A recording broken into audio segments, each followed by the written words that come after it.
Hey everyone, Derek here from WasteScript. In this one, I want to continue improving our email marketing campaigns and take a look at how we can use user data to create highly targeted emails. Let's get started.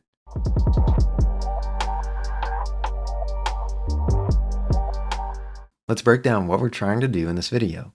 What we're trying to do is to send high-value emails to our customers.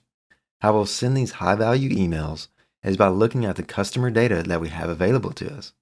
By looking at this data, we can do some analytics on it and then decide what is the best email that we can send.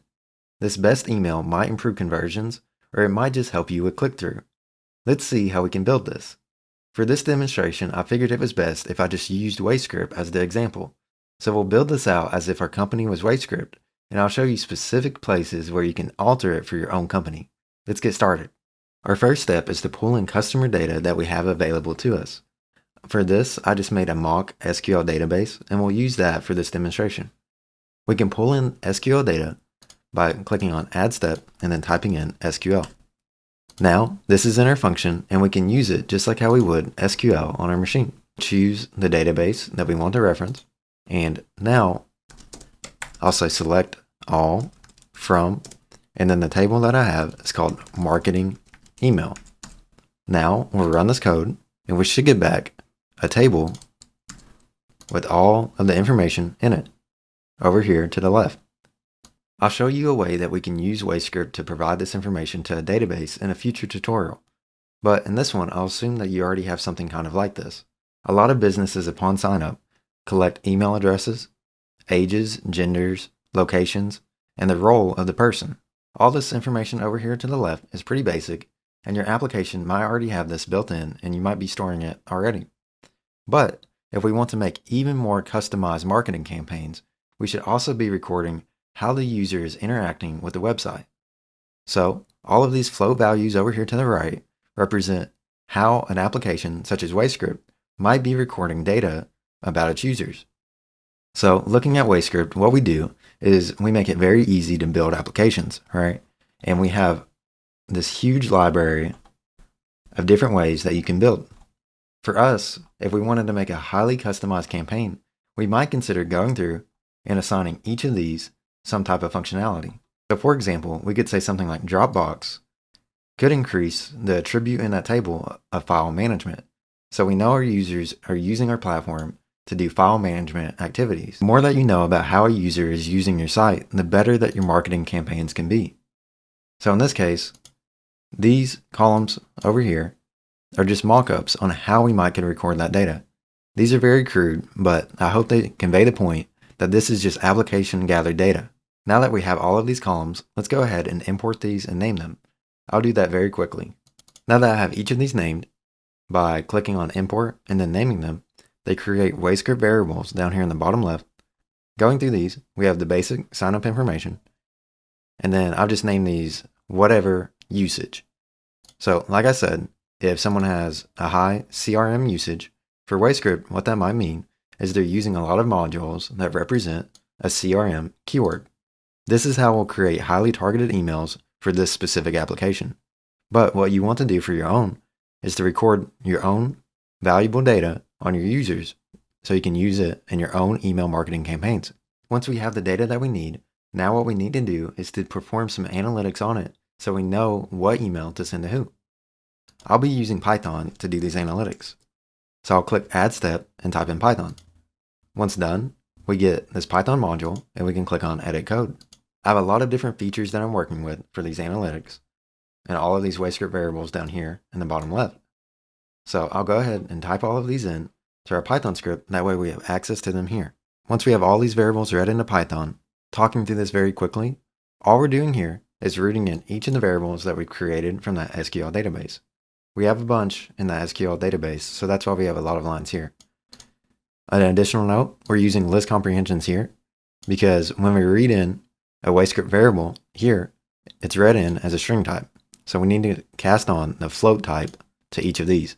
At this point, we need to create an algorithm that decides what is the highest value email that we can send to each of our users in our list.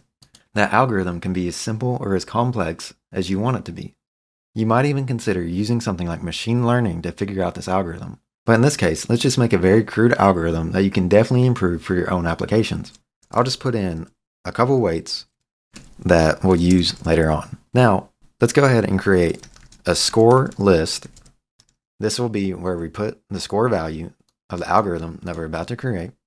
And then we'll say email list. So let's say something like I is equal to 0. We'll use this I to index each of these lists.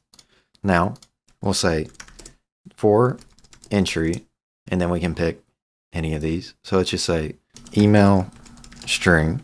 And now let's create that algorithm. So let's just say something very crude and simple here. So for WaveScript, what we might consider is what modules fall into the class of the highest converting modules in our platform. We could assign those a weight of the highest bias. So we'll say W.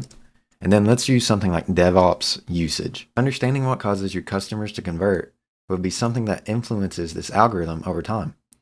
In the beginning, you may not know this, but picking a starting point and then adjusting, iterating over, and getting better is an important thing to do. And now let's say for WaveScript, the second highest converting modules might be something like CRM usage.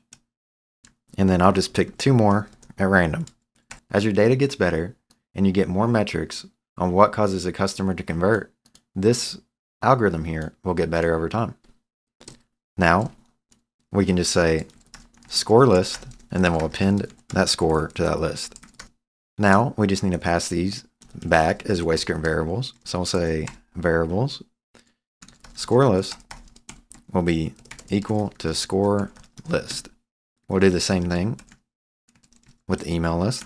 So email list equals email list. Little mistake here too. We don't want to index the same position over and over. So we'll just say I is equal to I plus 1. That way we progress throughout the list and get different values for each of these. We'll run this again and make sure that that works. Now that we have these values from that simple algorithm, let's go through them and say if the user is above 50%, then they're likely to convert. So let's send them a specific email. We'll loop over those values. So we'll click add step and choose to loop.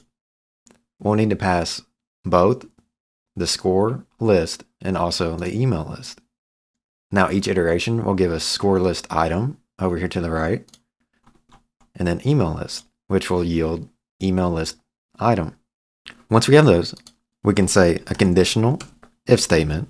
We'll select if the score list item is greater than, and then we'll say 0.5.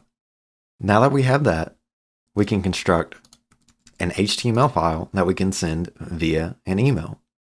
So we'll say if, we'll put a CSS file to style your HTML. Then we'll pull in an HTML module. And finally, we'll use whatever service that we want to send this. In this example, we'll use SendGrid.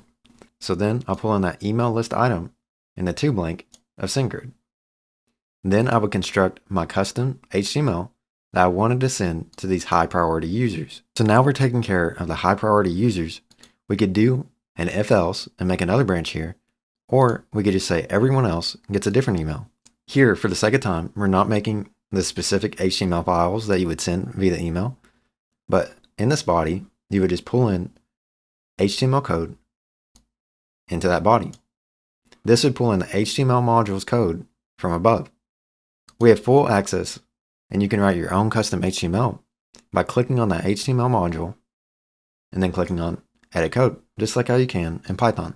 So here, we're only setting one conditional to send one certain email depending on that crude algorithm. But you could imagine that you have a bunch of different metrics that you're creating here in this Python step, and then having a bunch of if-else statements down here to send specific HTML files. And that's it for this one. I hope you see just how powerful WaveScript is. We can make very intricate email marketing campaigns with many different conditionals all supplied from your database. If you have any questions or comments, as always, please let us know and we'll help you out. Until next time.